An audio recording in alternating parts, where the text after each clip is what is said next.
Today on Church Public, pregnancy centers are still under fire and sometimes actually on fire. Facebook steps up and finally says that the attackers of these pregnancy centers are actually terrorists, which is great, but will Facebook actually do anything? Who knows? Senator Warren, says they have to, quote, crack down on pregnancy centers, end quote, because apparently pregnancy centers are now bad for women who need help with their pregnancy. And of course, Biden today said he's going to remove the filibuster so that he can pass a nationwide abortion law. I'm Matt Odegaard, and this is Church Public.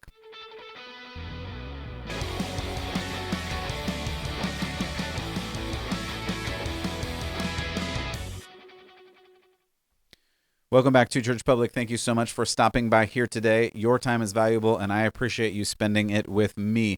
I hope that this is helpful content for you. I want to point you towards Jesus and help you make sense of this crazy world and all of the craziness that's going on in it. So if this is helpful, if you would like it, subscribe. If you want to give it a review, that helps too. And if you want to share it with somebody, text it to somebody, you just hit that little button that says, that shooter button that's on your phone. Anyway, you'll figure it out. So I appreciate all the help that you can give. All right, so a lot of stuff going on today, and what I wanted to hit was some of the things that's going on with pregnancy centers, because apparently this still is a super big deal, and people are still attacking these pregnancy centers because these poor moms who need help apparently are bad or something. It just really is a hot disaster. So via the Baptist Press, pregnancy care centers across the United States were told to heighten security over the last weekend and also this coming weekend because of the Supreme Court decision that overturned Roe v. Wade in the Mississippi versus Dobbs case. Extremist pro-choice groups like Jane's Revenge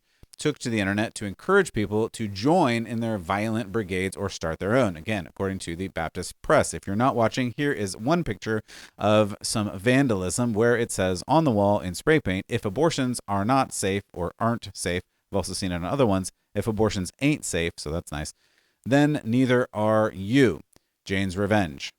They signed it. This is kind of like when my kids were younger and they would draw crayons all over the place and they would go, well, I'm not the one who drew all over the wall. And then you go, well, you literally drew your name on the wall. Like maybe you should have not wrote your name on the wall in crayon so that we know you did it. Anywho, so this is a potentially extremist,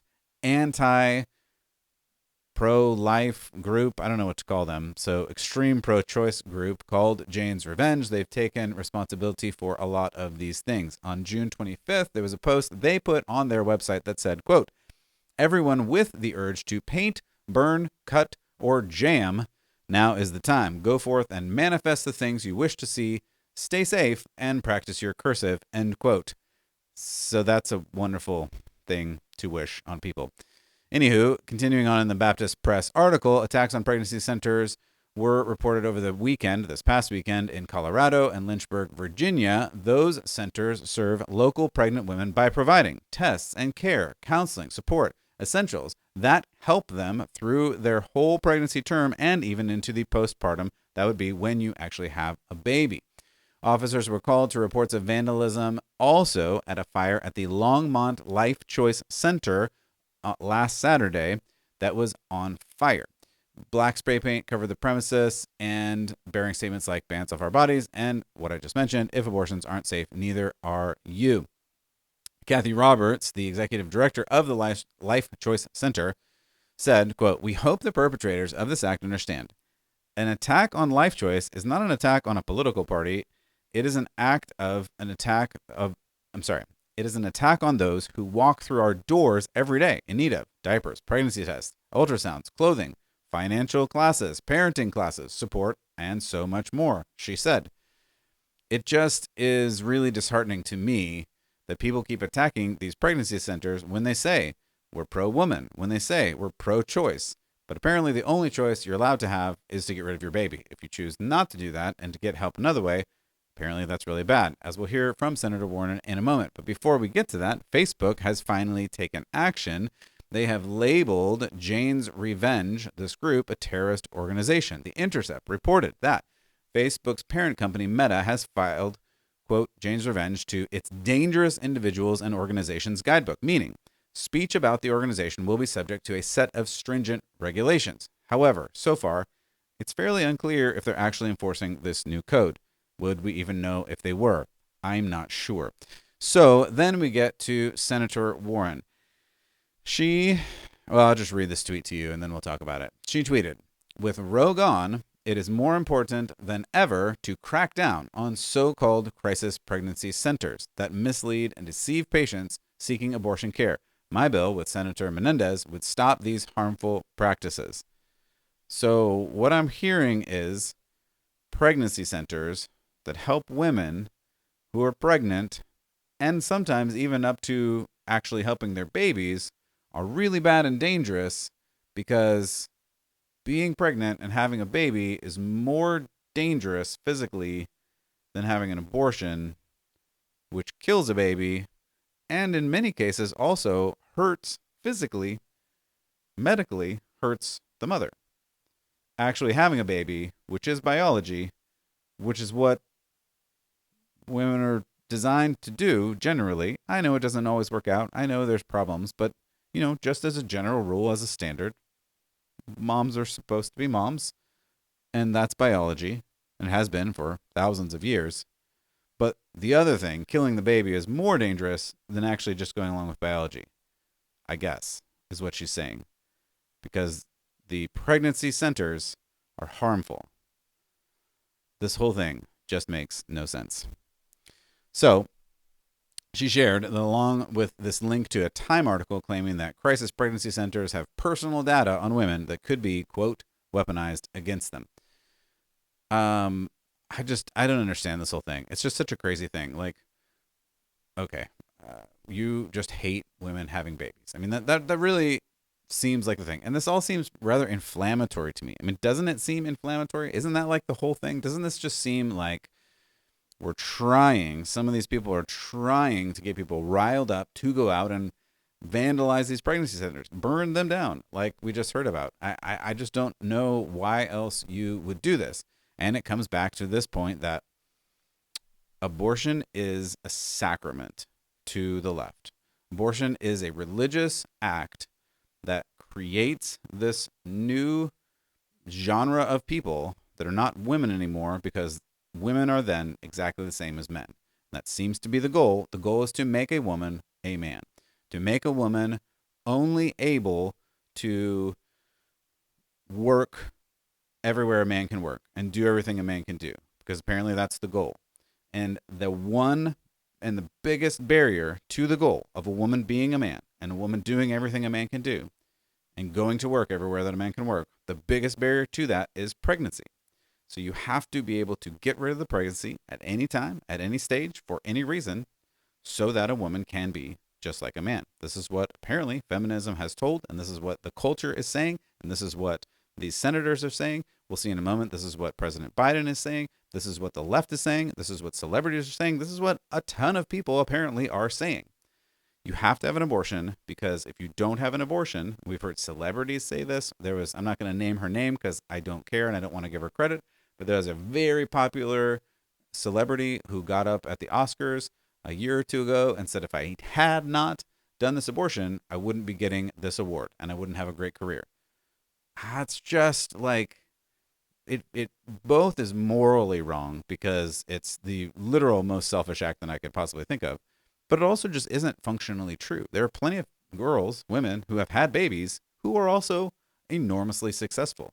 These are not mutually exclusive things, but the culture is telling you they are mutually exclusive things. And that's where it comes down to this idea that an abortion is a sacrament. And it is this thing that the left forces you to put up with and do and participate in, because it's this religious right that you have to be exactly like a man, because then you can work at the company and then you can put your 90 hours in and then you can get your retirement, and then someday maybe you can have kids if you want to, or if you haven't sterilized yourself by this point, which, by the way, I just read an article this morning that I'm not going to link to at this point because I didn't think of it until now, but an article this morning where young women, 20-year-olds and sometimes younger, are having their tubes tied at 20 so that they cannot get pregnant. They're literally sterilizing themselves on purpose so that they can do whatever they want to do. They can have whatever kind of sexual things they want to have. There's no danger of pregnancy, and they can work wherever and whenever they want to work, becoming exactly like a man, but losing the superpower that is theirs to literally create life. God has given a woman, the incredible ability to literally create life and bring that new life into the world. And this superpower, the left is taking away, and it's taking away the entire identity of a woman. And it really is a tragic thing. Like, it is so tragic. And we need to understand this. We need to understand what's happening. We need to understand this part of the thing. So the other piece that we have to talk about is these companies.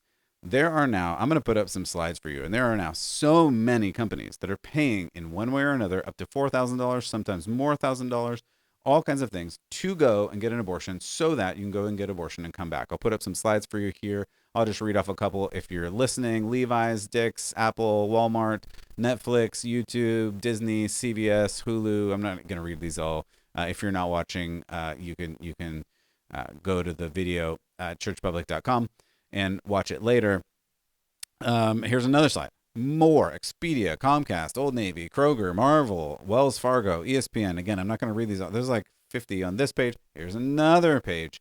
Axe, Suave, Q-Tips, Ben and Jerry's, Trello, Sunlight. What's that? A dish detergent or washing thing? I mean, Fudgicle, Klondike bars. Like, really? All these companies are going to pay for abortion travel. It just is ludicrous. And I want to tell you, if you haven't caught on to this, I don't know how to say this without being crass. The reason they're doing this is not because they care. It's not because they value your rights. It's because you're a moneymaker to them. You, as a woman working at these companies, make money. If you take maternity leave, if you increase your healthcare costs by having a baby, do you know how many tens of thousands of dollars that costs? And do you know that if they pay you $2,000, $3,000, $4,000 to go and get an abortion and be back in a day or two and keep working, how much more money they make on you?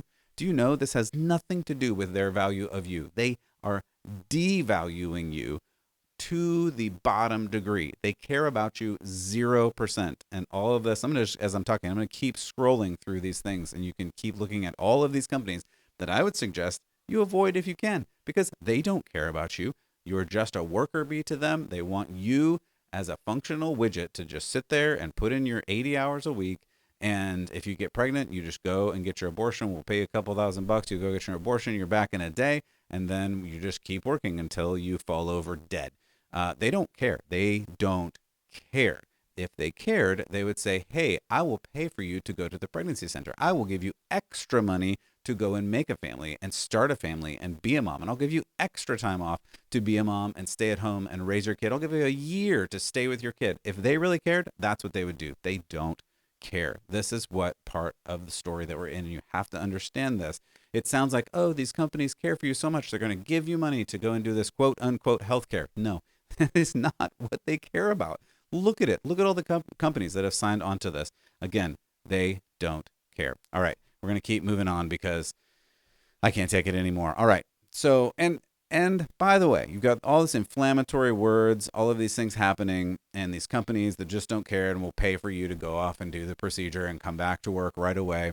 And senators and celebrities who are saying, literally go and burn it down, and we have to get rid of pregnancy centers because they're bad for society.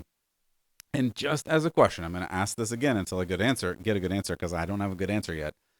If, as we have been told for years, go and look up the stats on this. This is a thing. Planned Parenthood has said, in front of Congress, they've said, they love women. They care for women. They do all of these different services for women. So many things they do for women because they love women so much.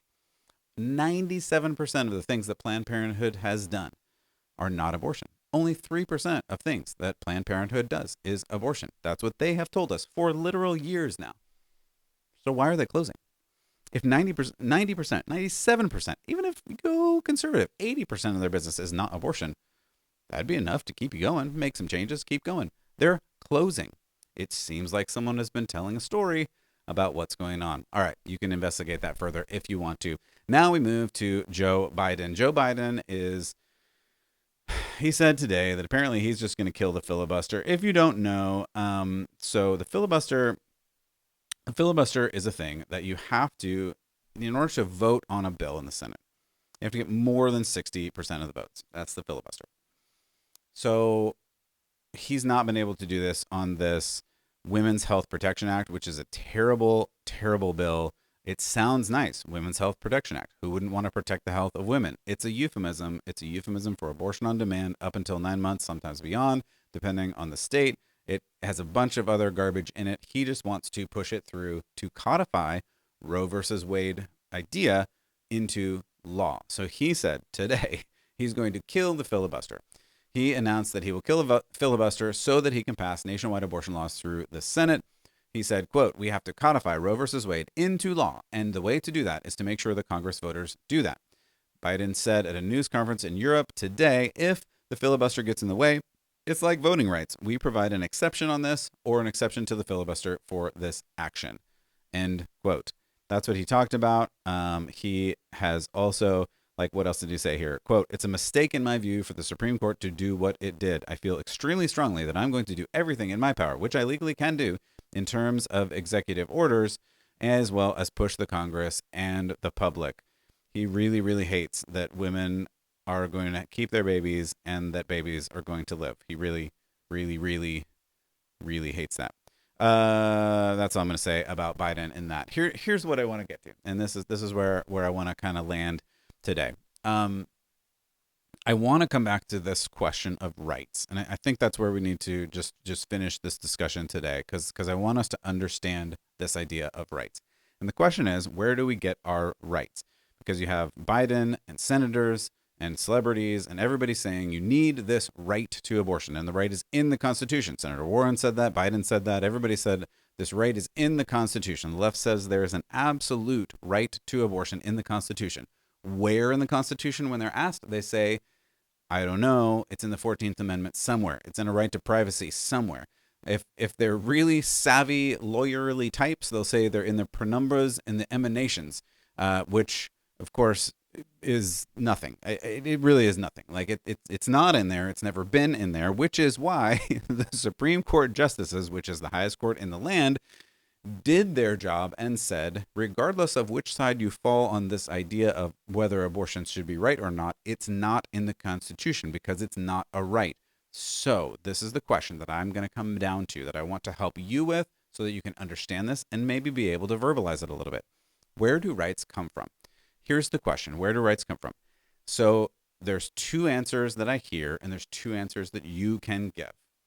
If they come from the government, if the government creates your rights based on something that they have, some idea that they have, something that they want you to follow. If the rights come from the government, then the government can change your rights to whatever they want them to be on any day for any reason. That's the logical conclusion. Do you understand that? If the government creates your rights, they can change them, they can make them up, they can take them away at any time because the government invented a right. The government invented a right that you can wear a yellow shirt on Tuesday. And they wrote that into law and said, you now have the right to wear a yellow shirt on Tuesday. But then one day they're like, well, actually, Wednesday is yellow shirt day, so I'm going to change the right. Now, I know that sounds ridiculous. And you're like, why are you talking about shirts? Because if the rights just come from something someone says at some point in time, they can make whatever right they want. And some of the rights are going to be ridiculous as we get to something like abortion. We'll talk more about that in a moment. So here's the first scenario. If the rights come from government, they can change them whenever and however they want. If, on the other hand, rights come from something bigger than government, we have a different perspective. And then you ask, well, what's bigger than government? And I would answer, God. God is bigger than government. So the question is, does the right to life come from the government? And the answer actually is, this may be surprising, no. Does the right to life come from government? The answer actually is no. The right to life comes from God. The right to life is protected by the sixth commandment. This is not a bill. This is not the Constitution. You know those 10 commandment things, Deuteronomy, Moses, the whole climbing up Mount Sinai thing, 10 commandments thing. So the sixth one says, thou shalt not kill. No one has the right to end your life for no reason at all. We're not talking about justice. If you do something wrong, you may have consequences for that action. That's not what we're talking about. We're talking about if you've done nothing wrong. If a baby has done nothing wrong because it's a baby. No one has the right to end your life just because they don't like you. That's what we're talking about. The right to life comes from God. Now, here's where the government comes in. If we believe that the right comes from something bigger than government, like God, what the government does, the purpose of government, then is to protect your right to not be killed. So, God gives you a right to life, a right to not be killed, and the government is given the task of protecting your right to not be killed. I think that makes sense. I think it makes the most sense. And in fact, it solidifies that right in something bigger than government. And then the government can't come in and say, well, I'm going to change that right because I want to. Because their authority comes from something higher, something bigger than the government itself. And this is actually a really good thing because then your rights, some would say, as you may have heard in some kind of declaration, your inalienable rights may have even been endowed by your creator. Your inalienable rights endowed by your creator. If you missed that reference, that's literally the Declaration of Independence. It's in there. Go and read it. Your inalienable rights come from your creator, not from the government. Who gives the rights? The creator. Who protects the rights? The government. See how that works? It's really simple, but we get it all topsy-turvy. We get it all backwards. And for some reason in this culture, we think the government has invented our rights and allowed us to have these rights. That's not how it works. God gives us rights, and then the government protects the rights that we're supposed to have. So then we get back to abortion. What is an abortion? You can beat around the bush. You can add all these euphemisms. The left loves to do this. But an abortion is killing an unborn baby. There just is no medically, scientific, other explanation to it. A baby is a baby from the point of conception, according to biology. Pretty much every biologist agrees. The point of conception is when a human life begins. The point of conception is when every mammalian life begins. This is just basic biology. So when you are doing an abortion, you are killing a baby. Killing is not a right given by God. Go check the Bible for the right to kill an innocent person in the Bible. It's not there. If you think you have this, if you find this, it's just not the God of the Bible. There is no right to kill in the Bible. There is a right to not be murdered. Commandment number 6, thou shalt not kill. There's a right you have to not be murdered for no reason. This is the thing that we need to hold on to. And yet for some reason, we're struggling to hold on to this in these particular days. And this is what I want to continue to come back to. You have to understand where your rights come from so that you understand the purpose of government. And you can see when government is doing things that it goes outside of its bounds. When it begins to create rights whole cloth just because it wants to, that's not really the place of government. And we have to be able to, and here's the thing, in America, who holds the power? This is a good question. This is like back to civics class, if you had that. The person that holds the power in America is not the government because it's a self-government. You are supposed to hold the power. You're supposed to be the one that elects the representatives, which is why this whole Roe v. Wade happened. This removing Roe v. Wade happened in the first place because removing that puts it back to the states, closer to you, closer to your representatives, so that those representatives can then vote and figure out what rights you do have and what they should do and how they should rule. This is how it was supposed to be in this federalist system where the states do a little bit of competition and then people can choose what state they want to live in by and large. This is how it was supposed to be from the beginning, and we've lost that, and we've become this top-down thing that the government says, you do this or else. So that's how this all fits together. We need to continue to pray for these pregnancy centers because they need prayer and they need protection. And we need to continue to pray for those that are struggling with this because I know this is a really hard thing for some and it's hard to understand for some. So that's going to lead me to the verse of the day. Let me give you this. I'll put it up for you here. This is the verse of the day, and this has nothing to do necessarily with what we've been talking about other than that it has to do with everything in life. This verse, if you're just listening, is even the wind and waves obey him. Matthew 8:27. Even the wind and waves obey him. What is this verse about? Well, the disciples see Jesus. The waves are going crazy. Apparently, Jesus is like sleeping, and they're like, Jesus, we're all going to die. And Jesus is like, do you not believe? Do you not have faith? And then he calms the storm, and they notice that even the wind and the waves obey him. And this is the important thing. This is what we have to remember and watch out for. Jesus is the Lord of Lords.